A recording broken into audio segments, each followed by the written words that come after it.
सम्मा, मैंने आपसे कहा था ना कि अब जिंदगी हमें वो सब कुछ देगी जो हमारा हक है।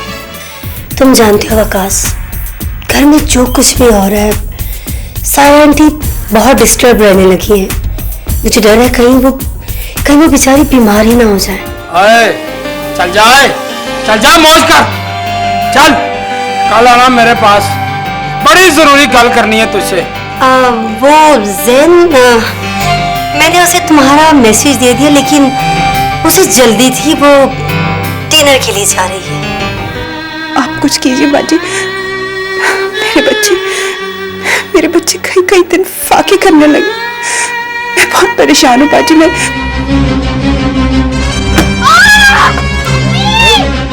तलाक दे दे तू मुझे। कागज थमा मेरे हाथ में, जान छोड़ मेरी माँ की, मेरे बच्चों की इस घर में। ये रहा आपका सामान, आटा बाहर पड़ा है और बिल है 450। बड़ी मेहरबानी यार, तू हमारे काम करता है, अल्लाह तुम्हें खुश रखे। ओ हाजी साहब, मौलवी साहब को कुछ अता पता, किधर चले गए बेचारे? बस रातों रात ही कहीं निकल गए थे। अगर मुझे पता होता कि वो कहाँ गए हैं तो कम से कम मेरे पास उनका पता जरूर होता। दिन में तो उनका निकलना वैसे भी मुश्किल हो गया था। लेकिन एक बात कहूँ साहब। हाँ बोल। थे वो अच्छे आदमी, हुई उनके साथ ज्यादती है, एक शरीक ख्वाहिश ही तो की थी, कौन सा जुर्म किया था उन्होंने? बस यार ये लोग। हाँ जी साहब। जिले तू क्या बात है जिले, तुम लोग तो बड़े मेहनती थे मौलवी के, हैं? कैसे आना हुआ? हाजी साहब एक कर्ज हमारी भी सुन ले और एक काम हमारा भी कर दें हाजी साहब। कैसा काम? और हाजी साहब इतनी जल्दी भी क्या है, और आराम से बैठेंगे फिर बातचीत होगी, फिर मैं आपको बताऊंगा कि काम क्या है। ठीक है? अच्छा हाजी साहब, हाजन चाची अब मैं चलता हूँ।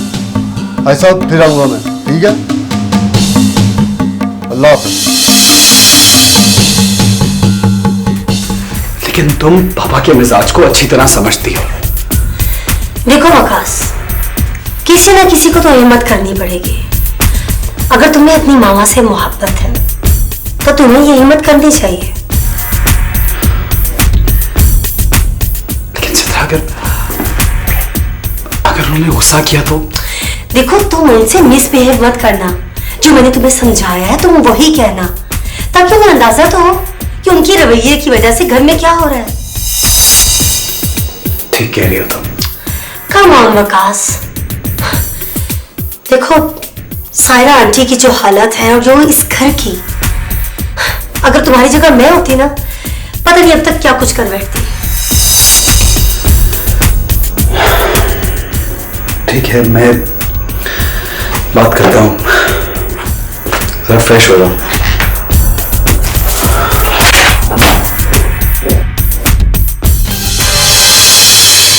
शर्जील अंकल, जितने अंगारे आपने मेरी माँ के दामन पर बरसाए हैं, उतने ही तीर मैं आपके सीने पर चलाऊंगी।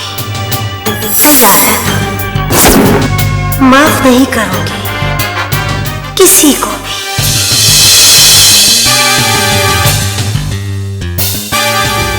ये तो क्या कह रहा है जिले पुत्र, हमसे तेरी क्या दुश्मनी? और दुश्मनी क्या होनी हाजन चाची, अब मुझे तो तुम्हारी मौलवी से दोस्ती ने मार दिया है। अगर तुम्हारी मौलवी से दोस्ती ना होती और तुम भाग भाग के मैं इनका रिश्ता मौलवी से कराने की कोशिश ना करती, और तो मसला खराब ही नहीं होना था। मेरी भी बड़ी बड़ी पकी पकी गेम खराब करती है तुम लोगों ने। जिले तू हमें धमकी दे रहा है? हाजी साहब आप जिले को जानते हैं, वो मल्लेदार है मेरे। वो जिला कभी धमकी नहीं देता, वो जिले को तो धमकी देनी आती ही नहीं। और मैंने जो भी काम किया है पक्का किया है, पक्के कागजों की तरह। और कच्चे पैरी तो हाथ डाला ही नहीं कभी जिले ने। और बोलता क्यों नहीं? हाजी साहब जिला ठीक कह रहा है, अगर सालसी से कहा जाए ना तो आपके खिलाफ एक्शन ले सकते हैं।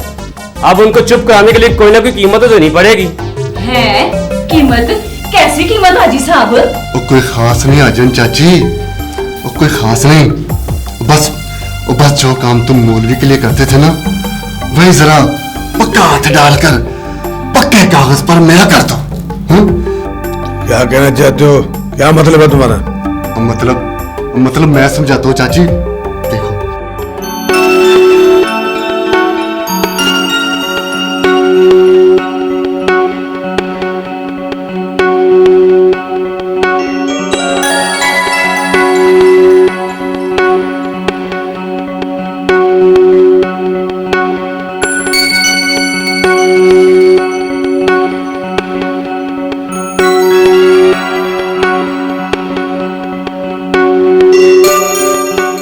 क्या हमारे कमरे में? हाँ, ये मस्जिद कमेटी का फैसला है।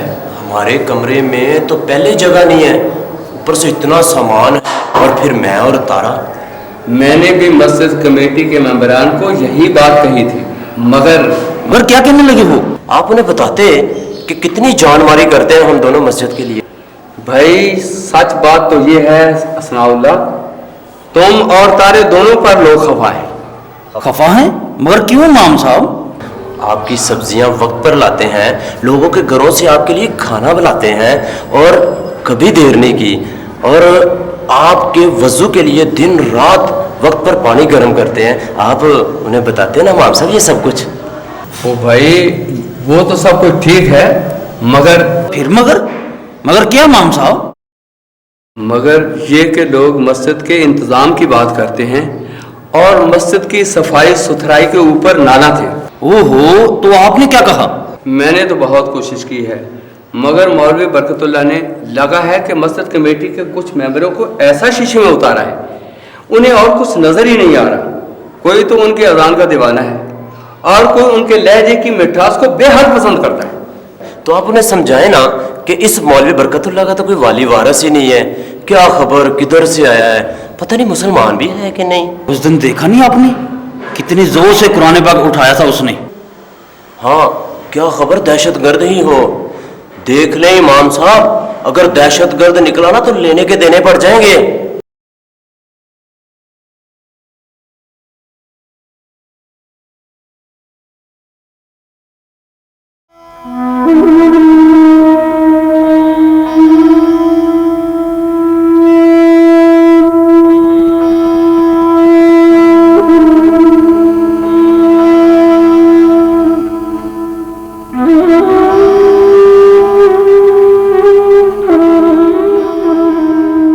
फिर नाराज हो गई अगर मैं कुछ कहने लगी हूं तो।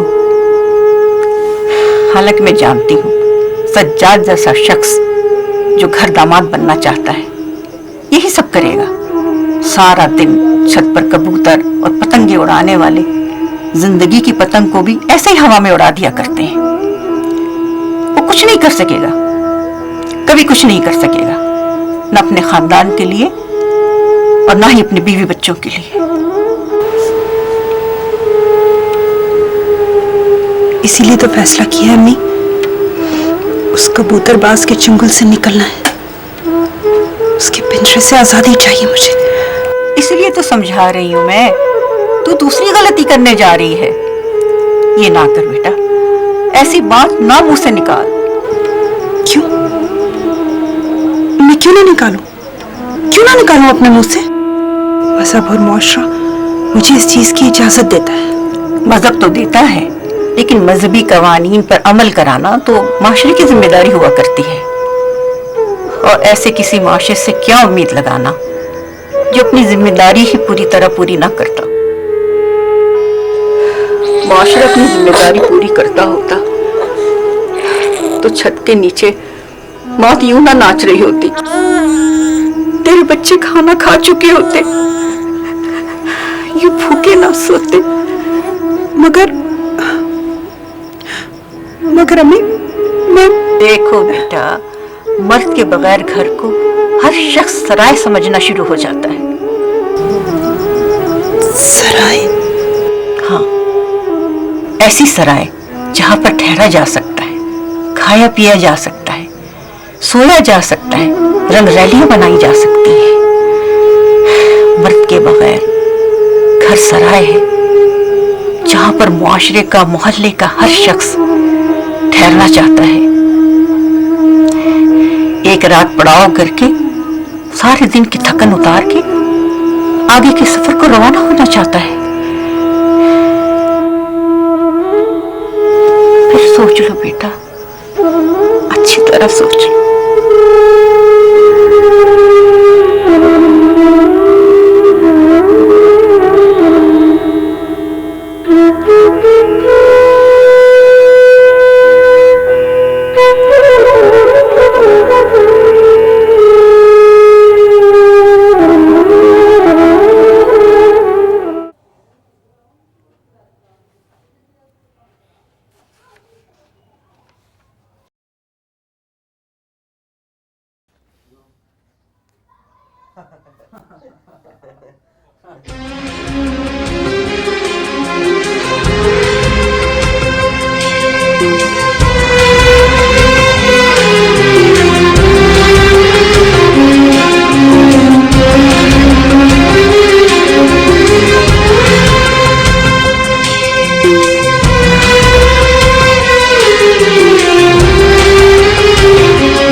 साहब, बरकतुल्लाह साहब। हाँ। ये मुकद्दस रिसाला आगे रखकर इधर उधर की बातें सोचना इनकी बेहुरमती होती है। नहीं, हम तो दरअसल यूं ही। आप 25 साल यूं ही खिदमत करते रहे महजिद की? जी, वो मैं पढ़ ही रहा था, लेकिन अब सोच पर तो इंसान का इख्तियार नहीं है। वैसे भी वो ज़ात दरगुजर करने वाली, माफ़ करने वाली है। सोच और तकदीर के साथ कौन लड़ सकता है? इसीलिए इन मामलात में वो बहुत ज़्यादा सख्ती नहीं करता। मौलवी साहब, पर इनका अदब भी तो लाजमी है। इनका अदब कौन नहीं करता? इनका अदब तो जिंदगी की सांसें हैं। अच्छा, जरा उधर होके बैठें। इतना चौड़ा होकर बैठेंगे तो मैं और तारा किधर जाएंगे? भाई, मैं तो पहले दीवार के साथ लगा बैठा हूं। एक तो वार शुरू कर देते हैं मौलवी साहब आप हर बात में। आप थोड़ा साथ हो जाए, अभी मैंने और तारे ने लूडो भी खेलनी है। लूडो खेलनी? क्यों, लूडो हराम है क्या? हम नहीं खेल सकते? नहीं भाई, मेरा मतलब है कि यूं मस्जिद के साथ कमरे में मुनासिब नहीं है। देखिए मौलवी बरकतुल्लाह साहब, हमारे कमरे में रहना तो तरीके से रहें। ज्यादा फैलने की या हमारी जिंदगी में मुदाखलत करने की जरूरत नहीं है, समझे? चल भी तारे, निकाल लूडो। लो भाई।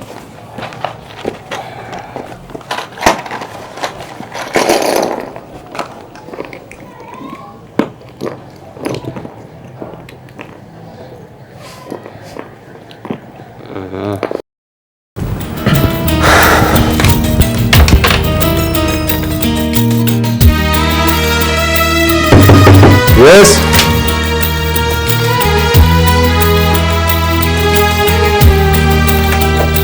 अस्सलाम बाबा।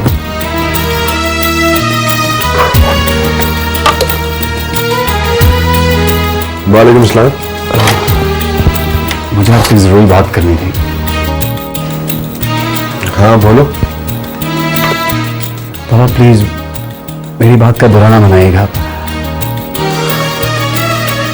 लेकिन आप ये जो मम्मी के साथ सलूक कर रहे हैं ये बिल्कुल अच्छा नहीं है। मेरा मतलब है पापा, इससे पूरे घर का माहौल डिस्टर्ब हो रहा है।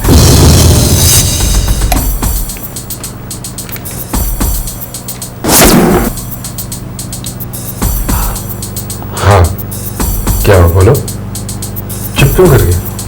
तुम मेरे बेटे नहीं हो, मैं तुम्हारा बेटा हूं।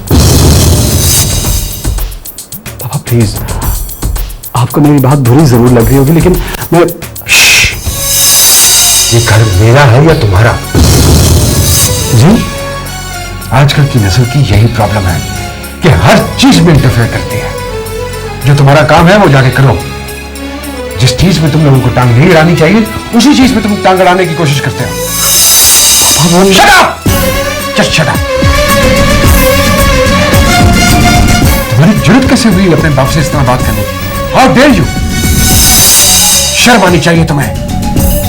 जाओ जाके काम करो अपना। मगर पापा मेरी बात I said shut up! एक लफ्ज नहीं सुनना चाहता मैं। जो तुम्हारी एज और जिम्मेदारी है उसे संभालो। अगर पढ़ाई का मूड नहीं है तो कल से ऑफिस आकर बैठो। जिस क्वालिफिकेशन से तुम इतना तंग रहे हो ना उसके साथ तुम्हें कोई क्लरिकल सीट भी न दे। रखो। अगर आपको मेरी बात बुरी लगी तो I am sorry. I said shut up and get lost.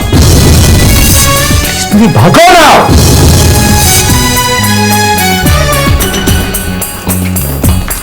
क्या बात है विकास? शर्जील क्यों इतने नाराज हो रहे हैं? नसीहतें देने वाला माँ का हमारी थी। जरूरत कैसे? नाराज हो रहे हैं? कुछ नहीं हुई मैं वो तो ये तुम्हारा भेजा हुआ नुमाइंदा था। आप क्या कह रहे हैं शर्जील? मुझे समझ नहीं आ रही। एक बात हमेशा याद रखना, औलाद को बाप के खिलाफ करके तुम इस घर को बचा नहीं सकती हो। उसी तबाह कर लोगी और औलाद को भी। इस घर का नहीं, अपने मेरे रिश्ते का नहीं, कम से कम बच्चों का ही ख्याल करो। क्यों उन्हें इस मामले में घसीट के इनका दिमाग खराब कर रही हो? शर्जील मेरी समझ में कुछ नहीं आ रहा। आप क्या कह रहे हैं? तुम ना सिर्फ एक नालायक बीवी हो बल्कि एक नालायक माँ भी हो। Shame on you. शर्जील मैंने आखिर ऐसा क्या?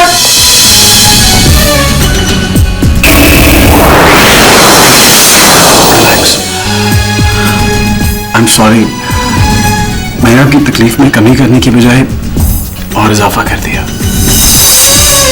I am really sorry.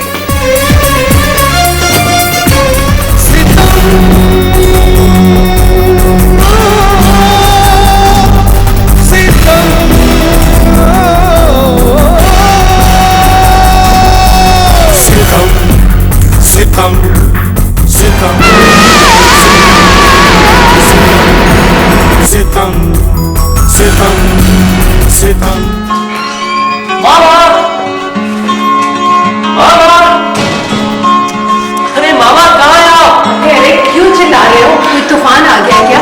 अरे मामा समझो तूफान आ गया, बल्कि तूफान से भी बड़ी खबर है मामा। अरे छोड़ो तो। तौबा है। मेरा तो सांस। उफ, बिल्कुल बच्चे हो तुम। अरे मामा खबर इतनी बड़ी है कि आप भी सुनेंगे ना तो झूमने लग जाएंगे खुशी से। अच्छा जल्दी बताइए, ऐसी कौन सी खबर है जिसने हमारे बेटे को इतना शोर मचाने पर मजबूर कर दिया? अच्छा मैं बताता हूँ आपको। देखिए मैं आपका बेटा असद, मुझे पाकिस्तान क्रिकेट टीम के कैंप के लिए सिलेक्ट कर लिया गया है। क्या? यस मामा यस। पता है सिर्फ 50 लड़कों का कैंप लगा है जिसमें से एक टीम सिलेक्ट होगी और वो इंडिया टूर पे जाएगी and I am one of them मामा। सच? चलो चलो तुम्हारे पापा को ही खबर सुनाते हैं और उन्हें कहते हैं आज ऑफिस से जल्दी ऑफ करके आ जाए, फिर हम अपने बेटे की कामयाबी को सेलिब्रेट करेंगे। बिल्कुल सही मामा, अभी कॉल करें। चलो चलो। अरे मामा आपको पता है वहां पे कितने लोग आए हुए थे? It was a big round.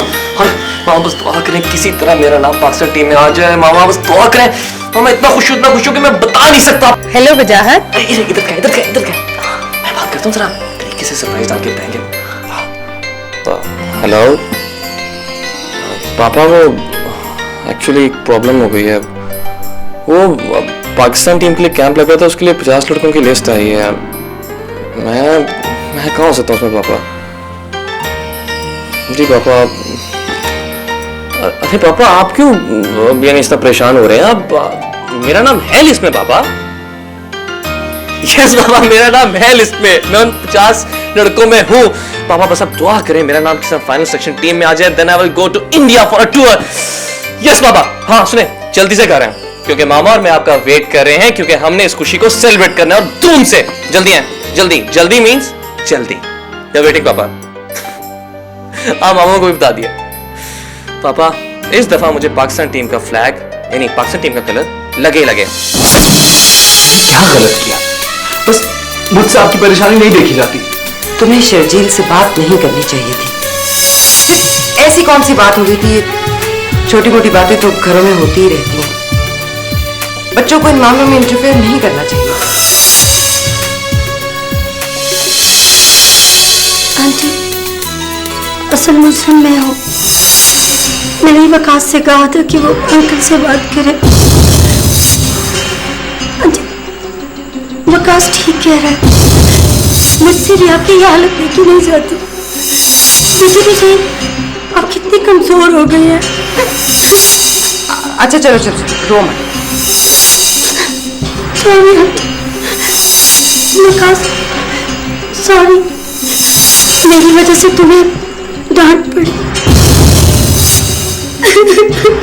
अच्छा चलो रो मत बेटा, चलो छोड़ो, इट्स ओके इट्स ओके, चलो बस।